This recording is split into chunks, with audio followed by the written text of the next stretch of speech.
تلاوت کیا کرو اس کی جو کچھ کے وحی کیا گیا ہے تمہاری طرف کتاب میں سے۔ ایک بات یہ میں نے پہلے بھی عرض کی ہے، آپ پھر نوٹ کر لیجئے آج، کہ مکی صورتوں میں بالعموم خطاب جو ہے حضور سے ہوتا ہے واحد کے صیغے سے، اتلو واحد کا صیغہ ہے۔ یہاں گویا کہ مخاطب کون ہے؟ محمد الرسول اللہ صلی اللہ علیہ وسلم۔ لیکن یہ خطاب صرف حضور سے نہیں ہے، بات جو کہی جا رہی ہے وہ پوری امت کے لیے ہے، بلکہ اصلاً امت کے لیے حضور کو نمائندے کی حیثیت سے خطاب کیا جا رہا ہے، امت کے نمائندے کی حیثیت سے۔ اتل ما اوحی الیک من الکتاب، تلاوت کیا کرو جو کچھ کے نازل کیا گیا ہے آپ پر اے محمد صلی اللہ علیہ وسلم کتاب میں سے۔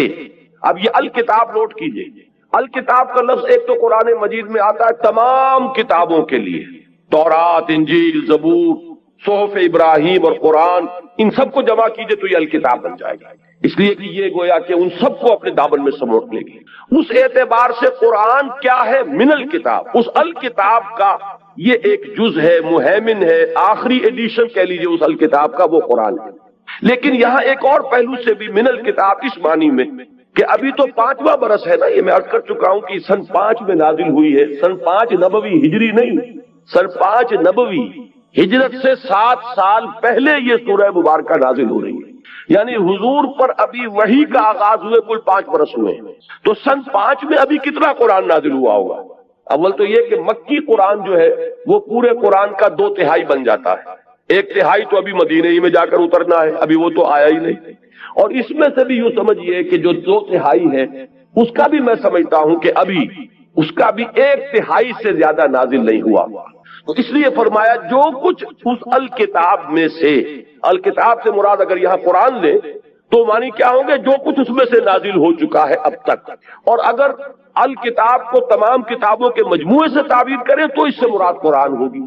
تو فرمایا اتلو ما اوحی الیک من الکتاب، تلاوت کیا کرو اس میں سے کہ جو وحی کیا گیا ہے آپ کی جانب اے نبی صلی اللہ علیہ وسلم کتاب میں سے، واقیم الصلاۃ، اور نماز کو قائم رکھو مضبوطی کے ساتھ، ان الصلاۃ تنہی عن الفحشاء والمنکر، یقیناً نماز روکتی ہے، منع کرتی ہے، بچاتی ہے فحش چیزوں سے بھی اور منکرات سے بھی، برائیوں سے بھی۔ وَلَا ذِكْرُ اللَّهِ أَكْبَرُ، اور جان لو کہ اللہ کا ذکر، یقیناً اللہ کا ذکر سب سے بڑی شے ہے۔ وَاللَّهُ يَعْلَمُ مَا تَصْنَعُونَ، اور جو کچھ تم کر رہے ہو اللہ اسے جانتا ہے۔ اب یہاں اصل میں بات سمجھنے کی کیا ہے کہ دیکھیے اس راہ میں صبر و ثبات اور استقلال کے لیے اولین چیز جو ضروری ہے وہ تعلق مع اللہ ہے۔ اللہ کے ساتھ جتنا گہرا تعلق ہوگا اتنا ہی آپ اللہ کے لیے فاقہ جھیل سکیں گے، اتنا ہی آپ اللہ کے دین کے لیے قربانیاں دے سکیں گے۔ اس کو یوں سمجھیے کہ عشق مجازی جو ہے دنیا کا عشق، اس پر اس کو قیاس کر لیجیے، کسی کو، کسی مجنوں کو کسی لیلا سے جس درجے کا عشق ہوگا اسی درجے کی قربانیاں وہ دے گا، اسی درجے کی مشکلات جھیلے گا، اسی درجے میں ہو سکتا ہے کہ وہ شیری اور فرحاد کا قصہ ہے، وہ انسان جو ہے اپنی جان کو ہلکان کر دے گا، اس لیے کہ عشق پر سارا دار و مدار ہے۔ جس سے قلبی لگاؤ ہے اس کے لیے آپ مصائب جھیلیں گے، جس سے محبت ہے اس کے لیے آپ تکلیفیں برداشت کریں گے۔ ہمارے ہاں کتنے ہیں، آپ خود اپنے گریبانوں میں جھانکیے، اپنے سینے پر ہاتھ رکھیے، آپ کو اولاد سے محبت ہے، اس اولاد کے لیے آپ کیا کچھ نہیں کرتے، کتنے پاپڑ نہیں بیلتے، ورنہ ایک آدمی کو اپنے 2 وقت کی روٹی کے لیے کتنی محنت کی ضرورت ہے، وہ ساری محنت مشقت جو کر رہا ہے صبح سے لے کر شام تک کی کمر توڑ دینے والی محنت کس کے لیے کر رہا ہے؟ اولاد کے لیے کر رہا ہے، اس لیے کہ اولاد سے محبت ہے۔ اور آپ کو ایسے لوگ مل جائیں گے جو گویا کہ کلیتاً اپنے وجود کو اولاد کی شخصیت میں گم کر دیتے ہیں، اس لیے کہ ان کا کوئی اور ہائر آئیڈیل زندگی میں ہے ہی نہیں، ان کا جینا مرنا، ان صلاتی و نسکی و محیای و مماتی للاولاد، ان کی نماز، ان کی قربانی، ان کا جینا، ان کا مرنا، ان کی بھاگ دوڑ، ان کی سعی و جو سب کے سب۔ تو جس سے تعلق خاطر ہوگا، جس سے محبت ہوگی، اسی کے لیے آپ قربانی کریں گے، اسی لیے آپ محنتیں کریں گے۔ اب ظاہر بات ہے کہ دین کے لیے قربانی، دین کے لیے محنت، دین کے لیے ایثار، دین کے لیے جد و جہد، دین کے لیے دنیا کا نقصان برداشت کرنا تبھی ممکن ہوگا جبکہ اللہ سے محبت ہو، اللہ سے آپ کا تعلق مضبوطی کے ساتھ قائم۔ یہ اللہ کے ساتھ تعلق کو مضبوطی سے قائم رکھنے کے لیے 2 چیزیں بتائی گئی، بلکہ پہلے ایک چیز سمجھ لیجئے، وہ ہے ذکر، اللہ کی یاد۔ یہ ذکر جو ہے یہ ہے کہ جو آپ کا تعلق اللہ سے بڑھاتا ہے، اس سے اس کے ساتھ تعلق جو ہے وہ استوار ہوتا ہے، تازہ رہتا ہے۔ اگر کہیں اس کے اوپر گرد و غبار آ جائے دنیا کی مصروفیات اور مشغولیتوں کی وجہ سے، دنیا کے صدموں کی وجہ سے، دنیا کی مصیبتوں کی وجہ سے، تو جب اللہ کو آپ یاد کرتے ہیں تو وہ ایسے ہے جیسے کہ پھر آپ نے وہ گرد و غبار جھٹک دیا اور آپ کے دل کے اندر پھر اللہ کی محبت جو ہے وہ اثر نو جاگزی ہو گئی، وہ پھر اس کے اندر سے چمک اٹھی۔ یہ ذکر ہے اصل میں کہ جو بندہ مومن کا سب سے بڑا ہتھیار ہے، اس کو سب سے زیادہ قوت عطا کرنے والی چیز اللہ کا ذکر ہے۔ لیکن ذکر کے بارے میں اب چند چیزیں میں عرض کروں گا، اس سے پہلے یہ مضامین کبھی نہیں آئے ہیں ان محفلوں میں، ذرا توجہ سے اس کو سنیے۔ ہمارے ہاں ذکر کے بارے میں بڑے مغالطے ہیں، اس لیے کہ سب سے پہلا مغالطہ تو یہ ہے کہ ذکر اور ذریعہ ذکر ان دونوں چیزوں کو گٹمٹ کر دیا گیا ہے۔ ذکر اور ہے، ذریعہ ذکر اور ہے۔ ذکر کیا ہے؟ استحضار اللہ فی القلب۔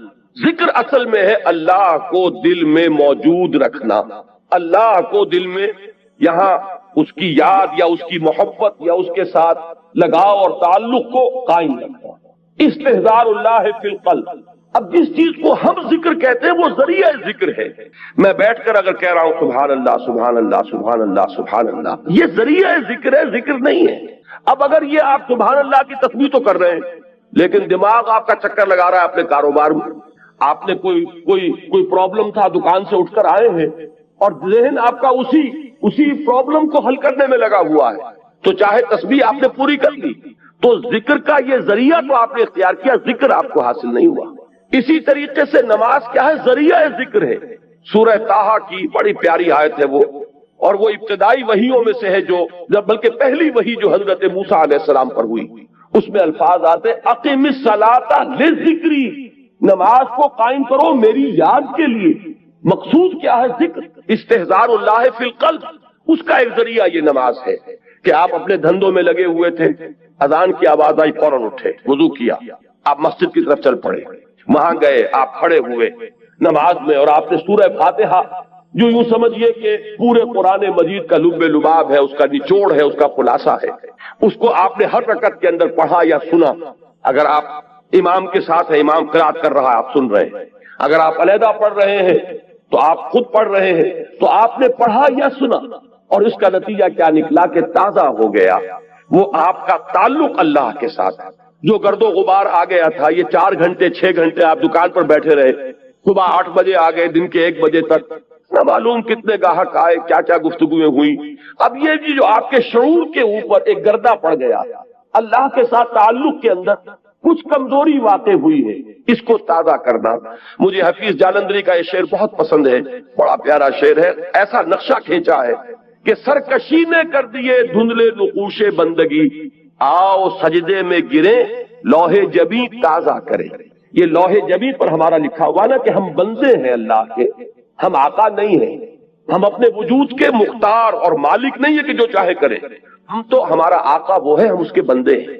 لیکن ہوتا کیا ہے، میں تو یہاں کر رہا ہوں کہ خارجی اثرات جو ہیں کہ آپ کاروبار میں لگے رہے، کسی اور دھندے میں لگے رہے، ڈاکٹر ہے مریضوں کو دیکھ رہا ہے، کوئی بچہ چیخ رہا ہے چلا رہا ہے، کوئی عورت جو ہے وہ اپنے بچے کو چپ کرا رہا ہے، یہ کلینک کے اندر ایک طوفان مچا ہوا ہے۔ اب یہ 5 گھنٹے جو اس کیفیت میں گزرے ہیں اور اس سے ذرا اس تعلق میں اللہ کے اندر کمی آئی، اب آؤ کہ اس کو تازہ کر لیں۔ یہاں حفیظ نے بلکہ دوسری بات کی طرف توجہ دلائی، خود ہمارے اندر سے جو ابال اٹھتا رہتا ہے نفسانیت کا اور اپنے تکبر کا، اور شیطان جو پھونکے مارتا رہتا ہے ہمارے دل میں، تو اس سے بھی وہ بندگی کا نقش جو ہے وہ مدھم پڑ جاتا ہے۔ تو خارجی اثرات ہوں یا داخلی اثرات ہوں، ان سے اگر وہ عہد بندگی جو ہے جو ہماری پیشانی پر نقش تھا وہ کچھ مدھم پڑ گیا، تو آؤ کہ سجدے میں گرے تاکہ ہماری جبین جب زمین پر ٹکے اللہ کے سامنے تو ہمارا وہ گرد و غبار اوپر سے ہٹ جائے اور اللہ کی بندگی کا وہ نقش تازہ ہو جائے۔ تو سرکشی نے کر دیے دھندلے نقوش بندگی، آؤ سجدے میں گرے لوح جبیں تازہ کرے۔ تو نماز بھی ذکر کا ذریعہ ہے، آپ نے بات سمجھ لی۔ اب اگر ایک شخص نماز ادا کر رہا ہے، فرض کیجئے کہ اس نے 17 رکعتیں جو ہے وہ عشاء کی پڑھ لی، پوری 17 گن کر، 4 پہلی سنتیں بھی، پھر 4 فرض بھی باجماعت ادا کیے، پھر 2 سنتیں، نفل، وتر، پھر نفل، سب کر لیے، لیکن دماغ کبھی کسی وادی میں فی کل وادی یہیمون، کہیں کسی خیال میں، کہیں کسی چکر میں، وہ آپ کو اگر حضور قلب حاصل نہیں ہوا تو ذکر حاصل نہیں ہوا، اس کے یہ معنی نہیں کہ نماز بیکار گئی. یہ ہے بالکل منکرین سنت اور منکرین حدیث اس انتہا تک بات کو لے جاتے ہیں. آپ کی نماز ضائع نہیں جائے گی، اس لیے کہ آپ نے جو یہ مشقت جھیلی ہے. عشاء کی نماز ہے، اس وقت تو آپ کا جسم تھکا ہوا تھا، جسم جو اندر سے تقاضا کر رہا تھا کہ جاؤ لیٹ جاؤ آرام کرو، یا ممکن ہے کہ یہ تقاضا ہو رہا ہو کہ آج فلاں ڈرامہ آ رہا ہے ٹیلی ویژن پہ، چلو بیٹھو اس کو دیکھو. اس وقت اگر آپ ان تمام چیزوں سے منہ موڑ کر آئے، مسجد میں آپ نے حاضری دی، 17 رکعتیں آپ نے ادا کی، اللہ ظالم نہیں ہے کہ آپ کی اس مشقت کو وہ ان ریوارڈڈ رہنے دے. اس کی اجرت ملے گی، اس کا اجر ملے گا، اس کا ثواب ملے گا. آپ نے فرض سمجھا تو آئے نا، اللہ تعالیٰ کی طرف کے جناب میں آپ نے اپنے ایمان کا ایک ثبوت تو فراہم کیا تھا کہ میں نے سمجھا ہے کہ یہ نماز فرض ہے، لہذا میں یہاں حاضر ہوا. اس لیے یہ نہ سمجھیے کہ یہ نماز ضائع جائے گی، ضائع نہیں جائے گی. فرض ادا ہو گیا، اس کا اجر و ثواب آپ کو ملے گا. لیکن یہ کہ جو اصل مقصد ہے وہ حاصل نہیں ہوگا، وہ ذکر جو اس کا اصل مقصد تھا وہ حاصل نہیں ہوگا اگر حضور قلب نہیں ہے. اگر آپ نے یہ محسوس نہیں کیا، جیسے کہ حضور نے فرمایا صلی اللہ علیہ وسلم کہ جب نماز میں سجدہ کے لیے جب پیشانی زمین پر ٹکاؤ تو یوں محسوس کرو کہ گویا کہ تم نے اپنے رب کے قدموں پہ سر رکھ دیا ہے. اب یہ کیفیت اگر کسی کو حاصل ہو رہی ہو، جب وہ کھڑا ہو اللہ کے حضور میں تو ایسے کھڑا ہو کہ جیسے واقعتاً اللہ مجھے دیکھ رہا ہے. کم سے کم اس درجے کا استحضار حاصل ہو جائے کہ میں اللہ کے حضور میں اس وقت حاضر ہوں. جیسے حضور نے فرمایا اذا قمت للصلاۃ فصل صلاۃ المودع، جب نماز پڑھنے کھڑے ہو تو یہ سمجھ کر پڑھو کہ شاید یہ زندگی کی آخری نماز ہو، پھر شاید نماز کی نوبت نہ آئے. کیا پتا کس کے پاس گارنٹی ہے کہ عشاء کی نماز پڑھ کر آپ نکلے یا فجر کی نماز پڑھ کر آپ مسجد سے نکلے اور کوئی تیز رفتار گاڑی آپ کو رونتی ہوئی کچلتی ہوئی چلی جائے اور واپس جو ہے وہ آپ کی لاش پہنچے گھر، آپ زندہ سالم نہ پہنچ سکے. تو ہر نماز سے پہلے اگر انسان یہ محسوس کرے، جیسے کہ حضور نے فرمایا، اس قدر یہ پریکٹیکل ایک سائیکولوجیکل نفسیاتی جو ہے تعلیم ہے کہ جب بھی نماز پڑھنے کھڑے ہو تو یہ سمجھ کر پڑھو کہ شاید یہ زندگی کی آخری نماز ہے اور عین ممکن ہے کہ اس کے بعد نماز کا وقت نہ آئے. تو یہ کیفیات آپ سوچئے کہ اگر حاصل ہو نماز میں تو پھر وہ نماز کیا ہوگی؟ وہ نماز وہ ہوگی جسے حضور نے فرمایا کہ الصلاۃ معراج المومنین، یہ نماز اہل ایمان کے حق میں معراج کے درجے میں، اس میں ہم کلام ہوتے ہیں آپ اللہ سے، جیسے کہ حضور ہم کلام ہوئے معراج اللہ تعالیٰ کے ساتھ. تو یہ نماز کا ذریعہ ہے. اب میں ایک بات کہہ رہا ہوں تیسرے نمبر پر، یہ سبحان اللہ سبحان اللہ سبحان اللہ یہ بھی ذکر کا ذریعہ ہے. نماز پڑھتے ہیں آپ، یہ بھی ذکر کا ذریعہ ہے. البتہ ایک چیز وہ ہے کہ جو مجسم ذکر ہے، ذکر کا ذریعہ نہیں، ذکر مجسم ذکر. قرآن مجید نے الذکر کا لفظ کس کے لیے استعمال کیا؟ اہل علم بھی موجود ہیں. یہ آیت آپ نے بارہا سنی ہوگی کہ انا نحن نزلنا الذکر وانا لہ لحافظون، ہم نے ہی اس الذکر کو نازل کیا ہے.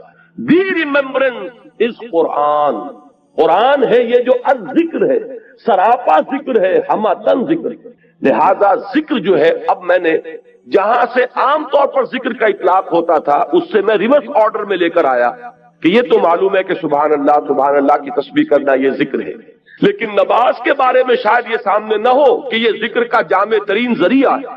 اور اس سے آگے یہ چیز ذہنوں سے اوجھل ہو چکی ہے کہ کل ذکر، ہماتن ذکر، مجسم ذکر، سرتاپا ذکر وہ قرآن مجید ہے. اب اس آیت میں آپ دیکھیے وہ اس آرڈر میں بات آئی، اتل ما اوحی الیک من الکتاب. سب سے پہلے جو سب سے اہم حصہ ہے ذکر کا، اس سے یہاں بات شروع کی گئی. قرآن کی تلاوت سے بڑا ذکر اور کوئی نہیں. قرآن کی تلاوت، دعا کے بارے میں فرمایا گیا ہے کہ الدعاء مخ العبادہ، الدعاء هو العبادہ، دعا جو ہے وہ عبادت کا جوہر ہے، نچوڑ ہے. لیکن حضور نے فرمایا کہ جس شخص کو قرآن مجید کی تلاوت نے دعا سے روکے رکھا، اس شخص کو اللہ تعالیٰ دعا کرنے والوں بہت زیادہ عطا فرمائے. یعنی اسے دعا نہیں بلکہ وہ قرآن مجید جی کی تلاوت میں لگا ہوا ہے، دعا کی طرف توجہ نہیں ہوئی. اب جو مانگنے والے ہیں، دعا کرنے والے ہیں، جو کچھ اللہ تعالیٰ انہیں عطا فرمائے گا ان سے کہیں بڑھ کر انہیں دے گا کہ جو مشغول رہے تلاوت قرآن. تو سب سے بڑا ذکر قرآن ہے، جو مجسم ذکر ہے، جس کے لیے بطور علم یہ لفظ آیا ہے الذکر.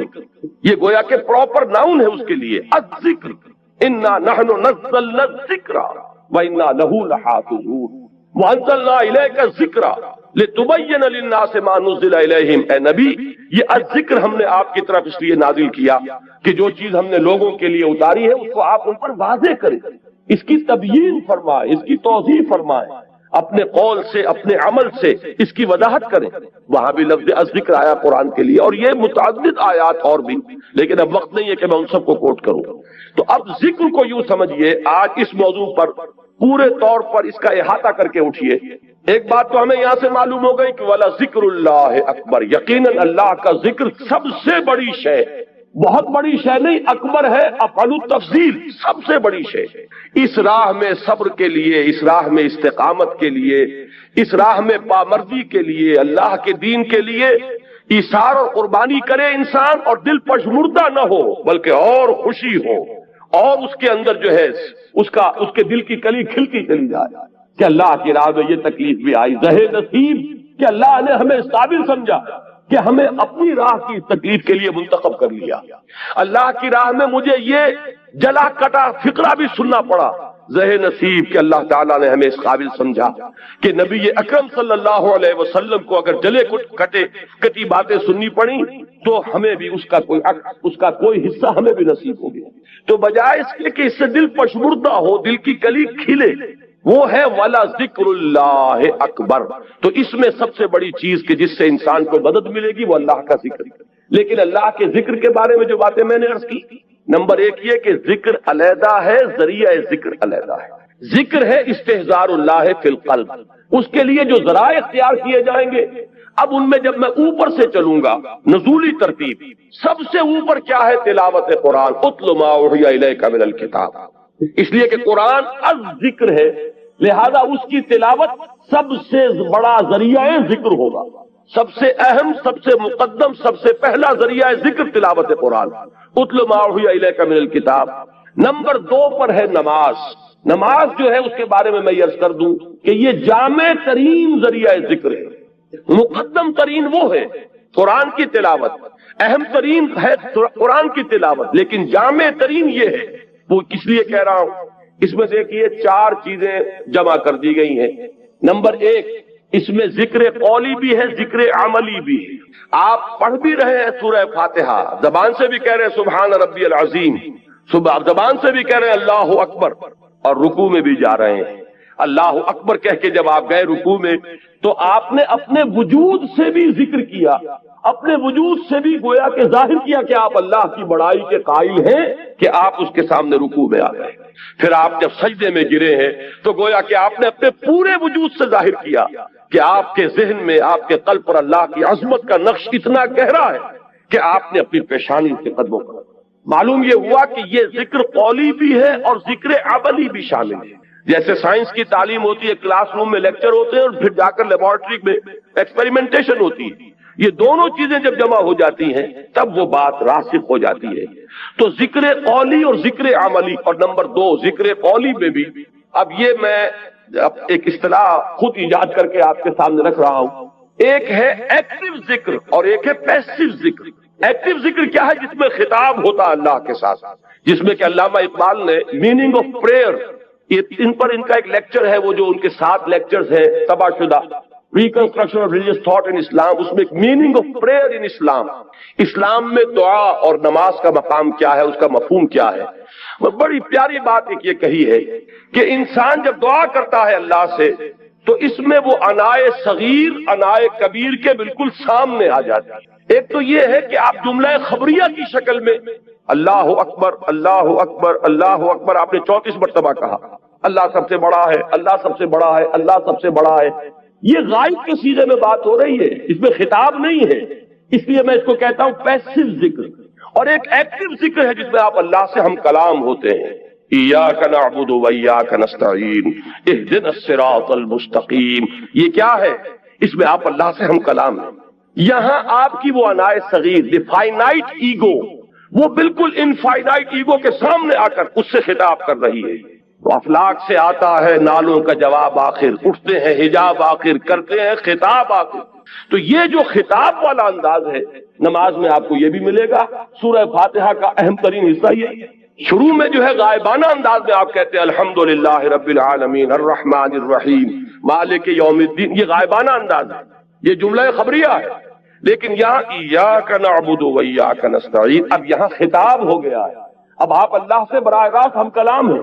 تو نماز میں نے عرض کیا کہ ذکر قولی اور ذکر عملی جمع ہو گئے، اور ذکر قولی میں یہ بھی کہ خطاب والا ذکر جس میں اللہ سے ہم کلام ہو، اور ایک یہ کہ غائبانہ انداز میں اللہ کی تسبیح، اللہ کی تحلیل، اللہ کی تکبیر، آپ ہر مرتبہ جب اٹھ رہے ہیں اللہ اکبر، اب یہ کیا ہے؟ یہ بھی ذکر ہے. تو معلوم ہوا کہ ذکر کا اہم ترین مقدم ترین ذریعہ تلاوت قرآن، ذکر کا جامع ترین ذریعہ نماز. اتل ما اوحی الیک من الکتاب واقم الصلاۃ ان الصلاۃ تنہی عن الفحشاء والمنکر، یقیناً نماز روکتی ہے فحشاء سے اور منکر سے. اب یہاں پہ تھوڑی سی بات کروں گا، اس وقت میری آج کی گفتگو کے اعتبار سے یہ بات ضمنی ہوگی، اس لیے کہ کافی دور تک پہنچنا ہے ہمیں. یہ عام طور پر لوگوں کے ذہن میں رہتا ہے کہ صاحب یہ نماز ہم بھی پڑھتے ہیں، لیکن نماز کے ساتھ لوگ 420 بھی کرتے ہیں، نماز بھی پڑھتے ہیں جھوٹ بھی بولتے ہیں، نماز بھی پڑھتے ہیں بلیک مارکیٹنگ بھی کرتے ہیں، نماز بھی پڑھتے ہیں یہ بھی کرتے ہیں. یہ ہے ہمارے معاشرے کا. اور نوجوان نسل میں جو ابا اور جو بغاوت پیدا ہوئی ہے دین سے، میں بربرا یہ کہتا ہوں کہ یہ ان مذہبی لوگوں کا رد عمل بھی ہے جنہیں وہ اپنی آنکھوں سے دیکھتے ہیں کہ ہمارے ابا جان نماز میں تو بڑے پکے ہیں، لیکن اتنے ہی پکے جو ہیں وہ دکان پر جھوٹ بولنے میں بھی ہیں. ظاہر بات ہے کہ بیٹے سے تو چھپی ہوئی بات نہیں، آپ کسی سے چھپا لیں گے، آپ کی بیوی سے تو آپ کی کمزوریاں جو ہیں وہ چھپی ہوئی نہیں ہیں، آپ کے گھر والوں سے، آپ کی اولاد سے چھپی ہوئی نہیں ہے کہ نماز میں بھی پکے ہیں، جھوٹ بولنے میں بھی پکے. ظاہر بات ہے کہ اس کا تو اس کی طبیعت، نوجوان جو ہے اس کا معاملہ یہ ہوتا ہے کہ وہ ان چیزوں پر غور کرتا ہے، چاہے اگر سعادت مند ہے آپ کے سامنے بولتا نہیں لیکن آپ کو دیکھ تو رہا ہے، اس کا ایک اثر وہ قبول کرتا ہے اور وہ سمجھتا ہے کہ نماز بیکار ہے، فائدہ کیا اس کا. اگر نماز کے ساتھ یہ بھی ہے، اگر نماز کے ساتھ سنگ دلی بھی ہے، ایک غریب آدمی کو دیکھ کر آپ کا دل نہیں پسیجا، نوجوان جو ہے اس کا بھی تاثر قبول کرتا ہے کہ ہمارے ابا جان کے پاس کتنی کچھ دولت ہے اور اس نے اپنے ایک دکان کے ملازم کے ساتھ کیا سلوک کیا ہے، اس کی بیوی بیمار تھی، اسے کچھ قرض کی ضرورت تھی اور ابا جان نے کس طریقے سے ڈانٹ دیا، دھتکار دیا. یہ نوجوان جو ذہن ہے یہ ان چیزوں کو دیکھتا ہے اور ان سے امپریشن لیتا ہے، اس سے تاثر لیتا ہے. تو یہ مسئلہ ہمارے ہاں کے زندہ مسئلوں میں سے کہ کیا وجہ ہے کہ ہماری نمازیں جو ہے بے اثر کیوں ہو گئی. قرآن دعوے سے کہہ رہا ہے کہ نماز تو فحش اور بے حیائی کے کاموں سے روکتے ہیں، جبکہ ایسے لوگ ہمیں نظر آتے ہیں معاشرے کے اندر کہ نماز میں ہو سکتا ہے. میں نے مثالیں دی ہیں بعض اوقات، جب میں اپنی MBBS سے فارغ ہو کر تازہ گیا تھا منٹگومری جو اب سائیوال کہلاتا ہے، میں نے وہاں 2 اشخاص کو دیکھا. ایک وہاں حاجی بلیکیا کے نام سے مشہور تھا، اس کی یہ داڑھی تھی لمبی، اور نہ صرف یہ کہ نماز میں 100% بلکہ وہ خاصا آسودہ حال کھاتا پیتا آدمی تھا. اس کے پاس ڈپو تھے اور ڈپو ہی میں بلیک ہوتی تھی، تو وہ اذان بھی خود جا کر دیتا تھا، 5 وقت کی اذان وہ شخص دیتا تھا. یعنی جہاں تک عبادت کا تعلق ہے، یہ ایک صاحب سائیوال کے بیٹھے ہوئے سر ہلا رہے ہیں تو وہ ان کے ذہن میں وہ صاحب آ گئے ہوں گے، لیکن بہرحال میں کسی متعین شخص کو نہیں، میں تو ایک مثال کے طور پر آپ سے کہہ رہا ہوں کہ یہ ہمارے معاشرے کے اندر وہ حاجی بلیکیا جو ہے وہ نوجوان نسل پر اپنے اس دین کا کیا اثر قائم کر رہا ہے.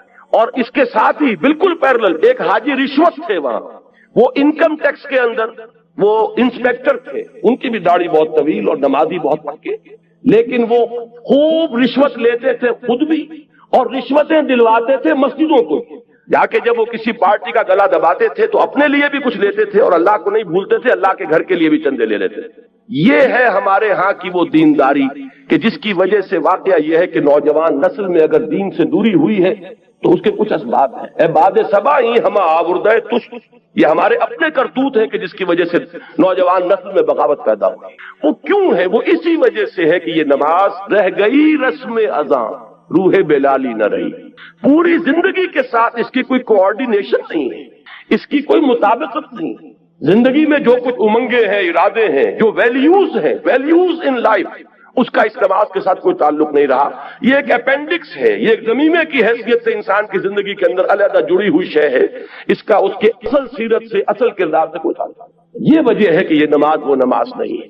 ہمارا یہ حج 30 لاکھ افراد حج کر رہے ہوں، لیکن یہ کہ کوئی دنیا میں اس کا اثر، ہمارے ہاں سے اگر 1 لاکھ افراد حج کر کے آئے تو کوئی 1% دیانتداری معاشرے میں ہر سال اگر بڑھے، اس 30 یا 1 لاکھ آپ افراد کے حج کرنے سے، تو آج 25 سال اور 40 سال 40واں شروع ہو چکا ہے، 40% تو ہمارے ہاں دیانتداری بڑھتی اور بددیانتی گھٹتی، لیکن نہیں، معلوم ہوتا ہے کہ وہ جو کچھ ہے وہ سب ہے، نمازوں، روزوں، قربانیوں، حج، یہ سب باقی ہیں، تو باقی نہیں، وہ بیچ میں جو روح ہے وہ نکل چکی، اب یہ ریچولز کی شکلیں اختیار کر چکے ہیں یہ اعمال، یہ وجہ ہے، ورنہ واقعہ یہ ہے کہ بندہ مومن کے لیے سب سے بڑی تلوار وہ یہ نماز ہے، اللہ کے ساتھ تعلق قائم کرنے والی سب سے بڑی چیز نماز ہے۔ اچھا، ذکر کی بات کر رہا تھا، مقدم ترین اہم ترین ذکر تلاوت قرآن، نمبر 2 نماز، نمبر 3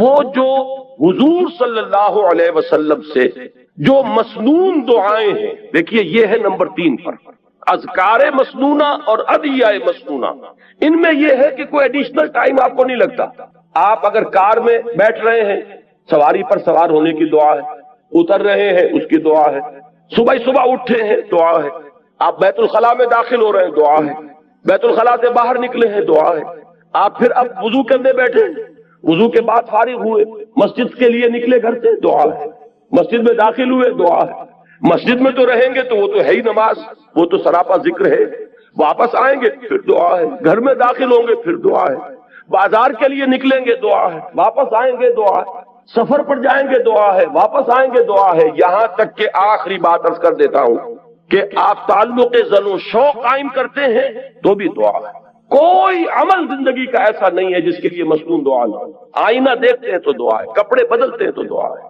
یہ دعا جب انسان یاد کر کے مانگتا ہے تو اس سے 2 تیر، ایک تیر میں 2 شکار ہوتے ہیں، کیا کہ ایک طرف تو دعا میں آپ کس سے خطاب کر رہے ہیں؟ اللہ سے، اور دوسرے یہ کہ الفاظ کون سے استعمال کیے جو منقول ہیں رسول اللہ سے صلی اللہ علیہ وسلم، تو گویا کہ 2 نسبتیں قائم ہو گئیں، نماز آپ نے اگر کھانا کھایا، الحمدللہ الذی اطعمنا وسقانا وجعلنا مسلمین، کس کا شکر؟ اللہ کا، اور کس کے الفاظ ہیں یہ جو آپ اس وقت ادا کر رہے ہیں؟ محمد الرسول اللہ کے، تو گویا کہ لا الہ الا اللہ اور محمد الرسول اللہ دونوں نسبتیں جو ہماری ہیں وہ تازہ ہو گئیں اس دعائے مسنونہ سے۔ تو نمبر 3 میں اس کو رکھیے، پنجاب میں وہ بڑا پیارا جملہ ہے اس کے لیے کہ دنیا کا کوئی بھی کام آپ کر رہے ہیں تو ہاتھ کار ول دل یار ول، دل اللہ کے ساتھ لگا رہے اور ہاتھ کاموں میں مشغول رہے۔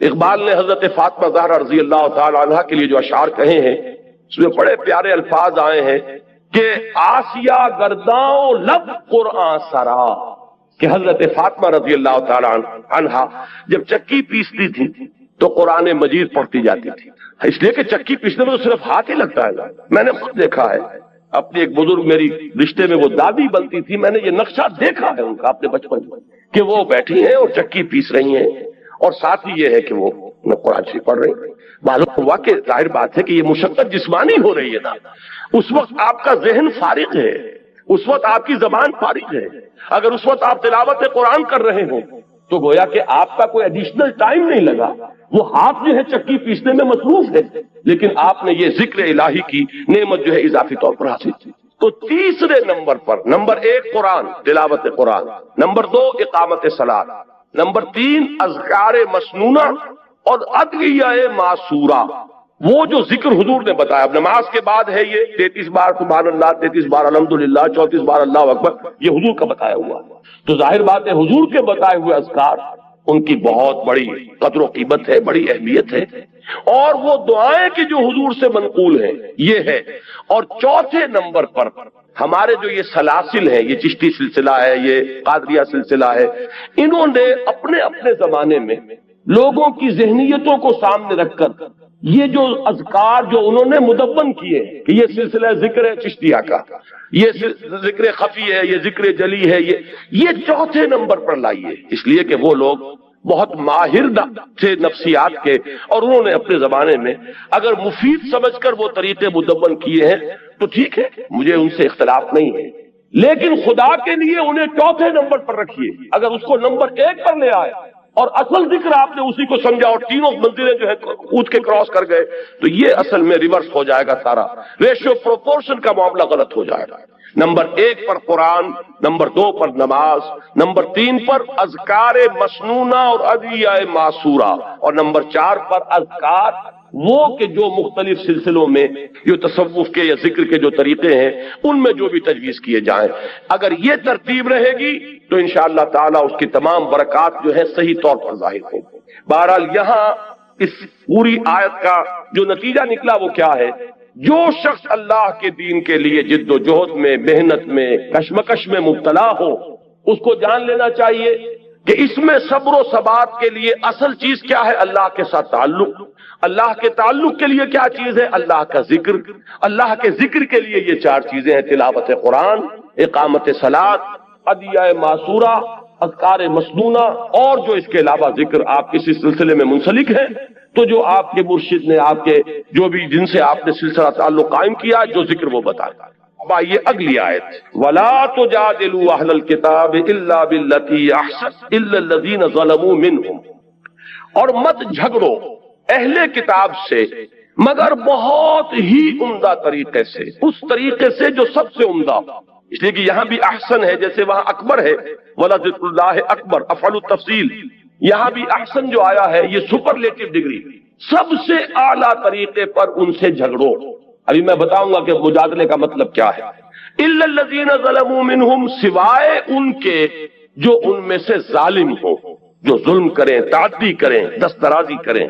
اب یہاں بات سمجھ لیجئے، تعویل خاص جو ہے اس کے اعتبار سے یہ حکم ہو رہا ہے مسلمانوں کو اہل کتاب کے ضمن میں، اس لیے کہ حضور صلی اللہ علیہ وسلم اور صحابہ کرام جب اس دین کی کشمکش میں مبتلا تھے، دعوت دے رہے تھے اور ادھر سے رد عمل ہو رہا تھا، مصیبتیں تھیں، مشکلات تھیں، تو عرب میں 2 طبقے تھے۔ ایک وہ امیین مشرکین جو کسی نبی کے نام لیوا نہیں، کوئی ان کے پاس کتاب نہیں، کوئی شریعت نہیں، اگرچہ حضرت ابراہیم کا نام وہ لیتے تھے لیکن وہ بھی جد امجد کی حیثیت سے کہ ہم ان کی نسل سے ہیں، وہ بھی رسول کے ہونے کی حیثیت سے نہیں بلکہ ایک نسلی تعلق جو ان کا تھا حضرت ابراہیم کی اولاد سے۔ دوسرا طبقہ تھا یہ اہل کتاب، نصارہ اور یہود۔ یہ کون تھے؟ یہ گویا کہ سابقہ مسلمان امت تھی، کیونکہ یہ تو کتابوں کے ماننے والے، رسولوں کے ماننے والے، شریعت کے ماننے والے۔ تو یہ 2 طبقے ہوئے کہ جو اس وقت تھے کہ جن سے نبی اکرم صلی اللہ علیہ وسلم اور صحابہ کرام کو سابقہ پیش آیا۔ اب ان میں سے جہاں تک مشرکین کا تعلق ہے، ظاہر بات ہے کہ وہ تو ضلالا بعیدہ والی بات ہے، بہت دور نکل گئے، مشرک ہیں، بتوں کو پوج رہے ہیں، ان کے ہاں تو کوئی بھی خیر موجود ہے ہی نہیں۔ لیکن جہاں تک ان اہل کتاب کا تعلق ہے، اگرچہ اخلاقی طور پر آپ نے اس کی صفائی کی ان کی طرف سے، ایک اور کوئی حملہ ہو گیا، تو یہ بحث و نزاع جو ہے یہ جدال ہے۔ اب اس میں ظاہر بات ہے کہ جب آپ دین کے غلبے کی جد و جہد کر رہے ہیں تو آپ یہ نہیں کہہ سکتے کہ بھائی کسی سے کچھ نہ کہو، کسی سے مت الجھو، الجھنا تو پڑے گا، دین غالب کیسے ہوگا؟ اس لیے کہ جو بھی باطل کے پرستار ہیں وہ تو راستہ روکے کھڑے ہیں، وہ تو نہ یہ چاہتے ہیں کہ دین کا پیغام عام ہو، نہ یہ چاہتے ہیں کہ کوئی دین کی طرف پیش قدمی کرے، تو الجھنا تو پڑے گا، تصادم تو ہوگا، وہ تو ناگزیر ہے۔ یہ جو بعض بڑے نیک طبع لوگ ہوتے ہیں کہ صاحب بس آپ اپنا کام کیجئے، کسی سے الجھیے نہیں، میں ان کی نیکی کو تو داد دیتا ہوں، لیکن یہ میں سمجھتا ہوں کہ ان کے سامنے تصور ہی نہیں، اس لیے کہ ان کے سامنے اگر وہ حرکی تصور ہو تو حرکی تصور میں تو الجھنا پڑے گا۔ جو آپ کا راستہ روک کر کھڑا ہو گیا اسے آپ ہٹائیں گے نہیں تو راستے میں کیسے چلیں گے؟ تو ٹھیک ہے، آپ اگر سٹیٹس کو مینٹین کرنا چاہتے ہیں، جیسے بھی رہے معاشرہ ویسے رہے، تب تو آپ کسی سے نہ الجھیے۔ لیکن یہ کہ اگر آپ کو اس معاشرے کو کسی رخ پر لے کر جانا ہے، اگر آپ کو یہاں اللہ کے دین کو غالب کرنا ہے، تو جو بھی راستے میں آ رہا ہے اس سے آپ کو دست و گریبان ہونا ہے۔ اس میں یہ ہے کہ وہ نیکی جو ہے، نیکی کا ایک تصور وہ ہے وہی کہ جو اس اسٹیٹک کانسیپٹ آف ریلیجن کے ساتھ جو ہے اس کی مطابقت ہے۔ اپنی ذاتی زندگی میں نماز روزہ کر لو، اللہ اللہ خیر صلی اللہ، تب تو یہ کہ نہ کسی سے الجھنا، نہ کسی کے ساتھ بحث و نزاع، وہ اپنے دھندے میں لگا رہے، تم اپنے دھندے میں لگے رہو۔ لیکن اگر دین کی جد و جہد کرنی ہے تو آپ کو ان کی باتوں کا جواب دینا پڑے گا۔ وہ لوگ عوام کو ورغلائیں گے، آپ کو ان کے مغالطے رفع کرنے پڑیں گے، اور کسی وقت ایسا بھی ہو سکتا ہے کہ آپ کو ان پر بھی جوابی حملہ کرنا پڑے۔ قرآن مجید میں آپ کو نظر آ جائے گا بنی اسرائیل سے جو خطاب ہوا ہے سورہ بقرہ میں، 5ویں رکوع سے لے کے 15ویں رکوع تک، ان پر قرآن مجید نے ان کی جو غلطیاں تھیں، ان کی جو خامیاں تھیں، ان کی تاریخ کے جو اہم واقعات تھے، کہ جن سے کہ انہوں نے اللہ اور اس کے رسول کے راستے سے جو انحراف کیا تھا ان سب کا کھول کر پردہ چاک کیا گیا ہے اور ایک بڑی مفصل قرارداد فرد جرم جو ہے ان کے اوپر عائد کی گئی. تو یہ سب مانتے ہیں، لہذا ان کے ساتھ بہت نرم رویہ اختیار کرو. وَلَا تُجَادِلُوا أَهْلَ الْكِتَابِ إِلَّا بِالَّتِي هِيَ أَحْسَنُ، اور مت جھگڑو، مت مجادلہ کرو اہل کتاب سے مگر اس طور سے کہ جو بہت ہی اعلیٰ. اب آپ غور کیجئے کہ یہ تو تعویل خاص سے بات واضح ہو گئی، اب تعویل عام پر آئیے جو اصول ہے تفسیر کا. الاعتبار لعموم اللفظ لا لخصوص السبب، اصل اعتبار جو ہے الفاظ کی عمومیت کا کیا جائے گا، نہ کہ ایک خاص پس منظر کا جن میں وہ آیات نازل ہوں. اب اس کو جنرلائز کیجئے تو وہ بات کیا بنے گی؟ فرض کیجئے کہ آج ہم پاکستان میں اسلام کے غلبے کی جد و جہد کرتے ہیں، مخالفت ہوگی کہ نہیں ہوگی؟ کمیونسٹ بھی مخالفت کریں گے، ملحدین بھی کریں گے، سیکولرزم کے قائلین بھی کریں گے، جو یہ قومیتوں کا نظریہ تراش کر جو اس کی بنیاد پر گاڑی چلا رہے ہیں وہ بھی کریں گے. یہ سب کریں گے کہ نہیں کریں گے؟ آپ کو ایک چومکھی جنگ لڑنی پڑے گی. اگر غالب نہیں کرنا اسلام کو تو گھروں میں بیٹھ کے کسی سے الجھنے کی ضرورت نہیں. لیکن یہ ہے کہ اگر آپ کو اسلام کو غالب کرنا ہے تو الجھنا پڑے گا. اب اس الجھنے میں ایک ہمارے ہاں وہ طبقات ہیں کہ جن کا کچھ نہ کچھ مذہب کے ساتھ تعلق ہے، ان کی کچھ نہ کچھ مذہب کے ساتھ جو ہے ان کی کمٹمنٹ ہے، وہ نماز روزہ کرتے ہیں، وہ کچھ نہ کچھ دین کا کے لیے محنت ہے، بھاگ دوڑ ہے. اگرچہ آپ سے اختلاف ہے، آپ کے طریقہ کار سے اختلاف ہے. مثال کے طور پر جماعت اسلامی یہ کام کر رہی ہے، تبلیغی جماعت ہے وہ اپنے طریقے پر کام کر رہی ہے. جماعت اسلامی کا طریقہ اور ہے، تبلیغی جماعت کا طریقہ اور ہے. جمعیت العلماء اسلام ہے وہ اپنے طریقے پر کام کر رہی ہے، وہ نہ تبلیغی جماعت کا طریقہ ہے نہ جماعت اسلامی کا طریقہ ہے.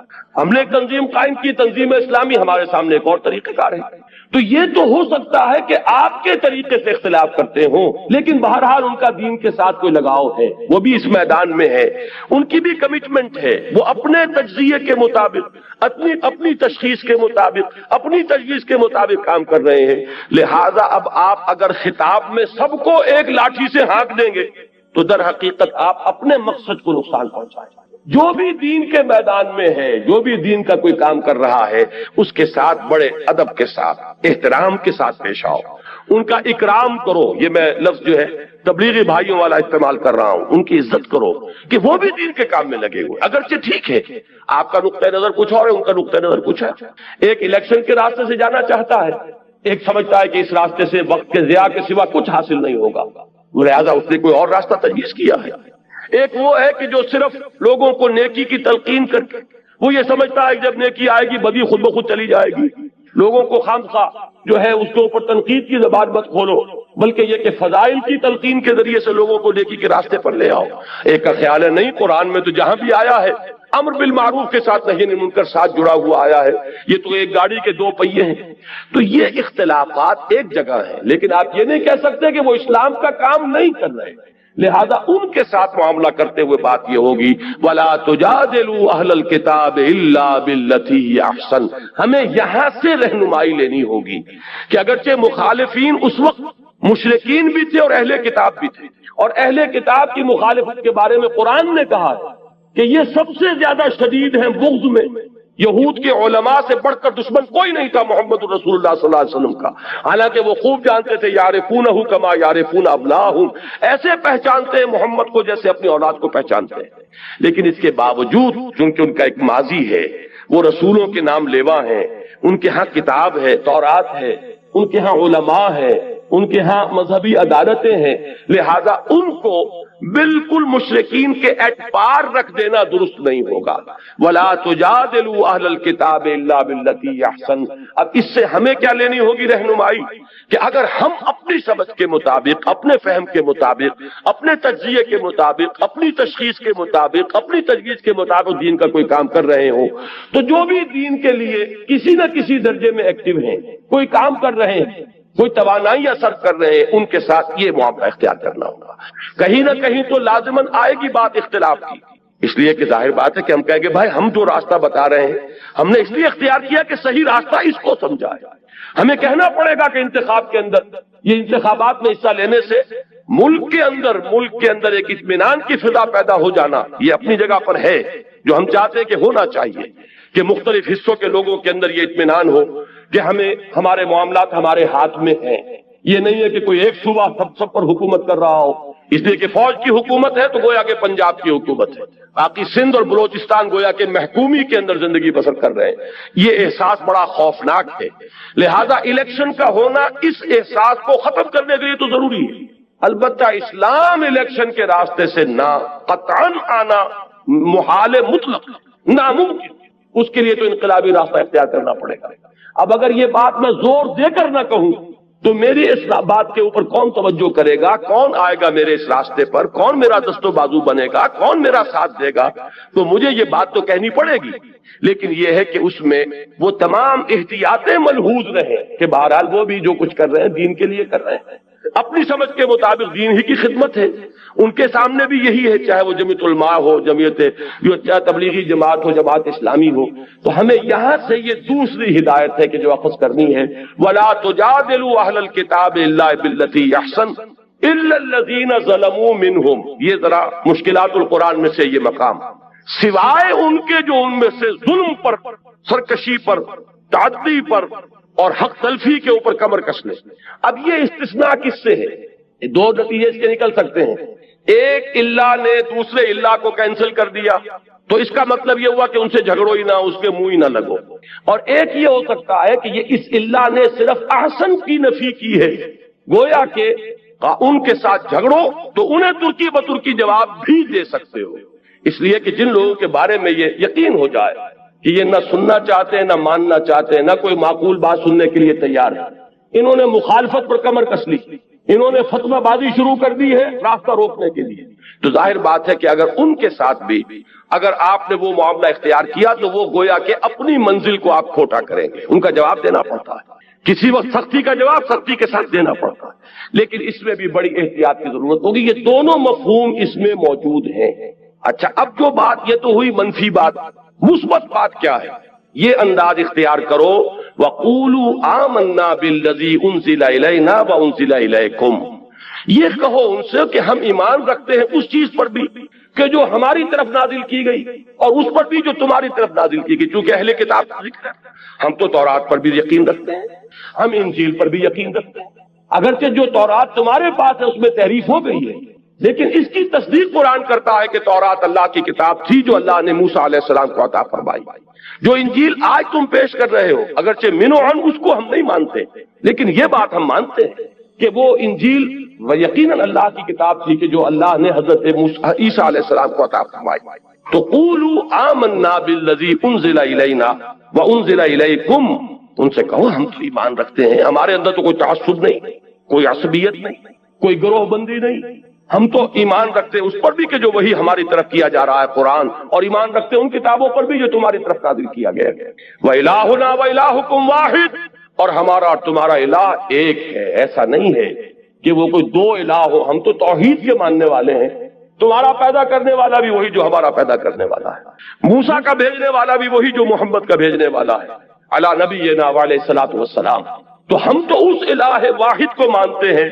وَنَحْنُ لَهُ مُسْلِمُونَ، اور ہم نے تو اپنے آپ کو اس کے سپرد کر دیا ہے، اس کے سامنے سر جھکا دیا ہے. ہم نے اپنے آپ کو اس کے حوالے کر دیا، اس الہ واحد کے حوالے کر دیا جو ہمارا بھی الہ تمہارا بھی الہ، ہمارا بھی معبود تمہارا بھی معبود، ہمارا بھی خالق تمہارا بھی خالق، جو محمد کا بھیجنے والا بھی اور عیسیٰ اور موسیٰ کا بھیجنے والا بھی صلی اللہ علیہ وسلم علیہ الصلوۃ والسلام. لہذا یہ انداز جب آئے گا تو اس سے کیا نتیجہ نکلتا ہے کہ ایک انداز یہ ہوتا بس ہم ہی ٹھیک ہیں، باقی سب کوئی ان کی کوئی بنیاد نہیں، کوئی حقیقت نہیں.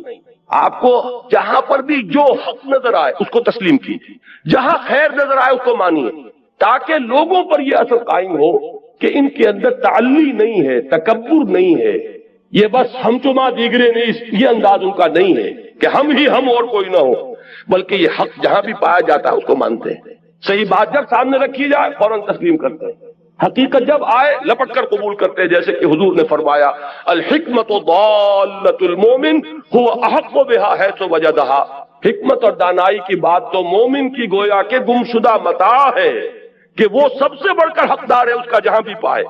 سچی بات جہاں ملے گی وہ ہماری جاگیر ہے، حقیقت جہاں ہے وہ ہماری میراث ہے. دانائی جہاں سے بھی ملے وہ ہماری گمشدہ متاع ہے۔ یہ انداز ہونا چاہیے کہ یہ حق کے ماننے والے ہیں، یہ کسی جماعتی عصبیت میں مبتلا نہیں ہو گئے کہ اپنے بزرگ تو بہت بڑے اور دوسروں کے بزرگ چاہے ان کے اندر کتنے ہی کمالات ہوں ان کو کوئی حیثیت دینے کو تیار نہیں۔ میں نے تازہ میثاق میں جو ایک طویل مضمون لکھا تھا، تنظیم اسلامی میں شامل ہوئے ہیں نوجوان علماء میں سے ایک اہم شخصیت مولانا سعید الرحمان علوی، تو ان کے حوالے سے میں نے جو میثاق میں لکھا ہے مضمون، اس میں یہی بات واضح کی۔ ہمارے ہاں دینی حلقے اور دینی جماعتیں جو ہیں اس طرح کے واٹر ٹائٹ کمپارٹمنٹس میں منقسم ہو گئے ہیں کہ اگر کوئی دیوبندی ہے تو ظاہر بات ہے کہ دیوبندی علماء سے اس نے پڑھا، دیوبندی علماء کی صحبت اس نے اٹھائی، ان کی عظمت کا نقش اس پر قائم ہوا، اب وہ انہی دیوبندی جرائد کو پڑھتے ہیں، دیوبندی کتابیں جو ہیں انہی کو پڑھیں گے، تفسیر پڑھیں گے تو دیوبندی علماء کی پڑھیں گے، لہذا ان کا پورا وہ ذہنی جو ہے وہ انحصار ہو جاتا ایک حلقے کے اندر۔ دوسرے حلقے میں کوئی عظمت ہے تو انہیں نظر ہی نہیں آئے گی، وہاں اگر کوئی علم کی بلندی ہے تو وہ اس سے واقف ہی نہیں، کوئی اونچی شخصیتیں گزری ہیں انہیں پتہ ہی نہیں۔ اب وہ بریلوی ہیں، کوئی خیر آبادی ہیں، کوئی بدایونی ہے، کوئی فرنگی محلی ہے، کوئی اہل حدیث ہے، اب یہ مختلف طبقات ہمارے یہاں ہیں۔ جماعت اسلامی والے ہیں تو ان کے اپنے جرائد ہیں، ان کے اپنے اخبارات ہیں، ان کے اپنے رسائل ہیں، وہ انہی کو پڑھیں گے، انہی کی آنکھوں سے دیکھیں گے، انہی کے کانوں سے سنیں گے، ان کو جو عظمت اپنے حلقے کے لوگوں میں نظر آئے گی دوسروں میں نظر ہی نہیں آئے گی۔ اب اس کا جو ہے اس کو جب تک آپ توڑیں گے نہیں دین کا غلبہ نہیں ہو سکتا۔ اگر یہ کہ اپنے ہی حسن کا دیوانہ بنا پھرتا ہوں اور اپنے ہی بزرگوں کا پروانہ بنا پھرتا ہوں تو ان کے بزرگ وہ ہیں، آپ کے بزرگ یہ ہیں، آپ کے اور ان کے درمیان قدر مشترک کہاں سے آئے؟ تو اس بات کی ضرورت ہے کہ مختلف حلقوں کے لوگ جمع ہوں یہاں پر آ کر، تاکہ مختلف لوگوں کے جو ماضی ہے ان سے واقفیت پیدا ہو، ان کے ہر حلقے کی جو عظیم شخصیتیں گزری ہیں ان سے تعارف ہو۔ جب ان کی عظمت کا بھی نقش آئے گا تو دل کے اندر جو تنگی پیدا ہو گئی ہے اس میں کشادگی پیدا ہوگی انشاءاللہ العزیز۔ تو یہ چیز بھی ہمارے دین کی اقامت کی جد و جہد میں بہت اہم ہے کہ اپنے سینوں کو کشادہ کریں، نگاہوں کو کھولیں، کانوں کو کھولیں۔ صرف یہ نہیں کہ بس کسی ایک ہی گھڑے کی مچھلی اور کسی ایک ہی کنویں کے میڈک بنے ہوئے ہیں، بلکہ چاہیے کہ دوسرے حلقوں کو دیکھیں، ان کی کتابوں کا مطالعہ کریں، ان کے جو بزرگ ہیں ان کے بھی حالات زندگی جو ہے ان کا مشاہدہ کریں، تو اس طریقے سے دلوں کے اندر بھی کشادگی ہوگی اور قریب آئے۔ یہ آیت اس اعتبار سے اقامت دین کی جد و جہد میں نہایت اہم ہدایت نمبر 2 ہوئی، وَلَا تُجَادِلُوا أَهْلَ الْكِتَابِ إِلَّا بِالَّتِي أَحْسَنَ إِلَّا الَّذِينَ ظَلَمُوا مِنْهُمْ وَقُولُوا آمَنَّا بِالَّذِي أُنزِلَ إِلَيْنَا وَأُنزِلَ إِلَيْكُمْ وَإِلَٰهُنَا وَإِلَٰهُكُمْ وَاحِدٌ وَنَحْنُ لَهُ مُسْلِمُونَ۔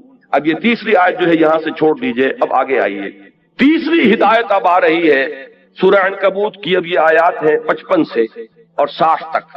یا عبادی الذین آمنوا ان ارضی واسعۃ فایای فاعبدون کل نفس ذائقۃ الموت ثم الینا ترجعون والذین آمنوا وعملوا الصالحات لنبوئنهم من الجنة غرفا تجری من تحت الانہار خالدین فیہا نعم اجر العاملین الذین صبروا وعلی ربهم یتوکلون وَكَأَيٍّ مِّن دَابَّةٍ لَا تَحْمِلُ رِزْقَهَا اللَّهُ يَرْزُقُهَا وَإِيَّاكُمْ وَهُوَ السَّمِيعُ الْعَلِيمُ۔ اس کے ساتھ یہ آیت نمبر 64 بھی پڑھ لیں۔ وَمَا هَٰذِهِ الْحَيَاةُ الدُّنْيَا إِلَّا لَهْوٌ وَلَعِبٌ وَإِنَّ الدَّارَ الْآخِرَةَ لَهِيَ الْحَيَوَانُ لَوْ كَانُوا يَعْلَمُونَ۔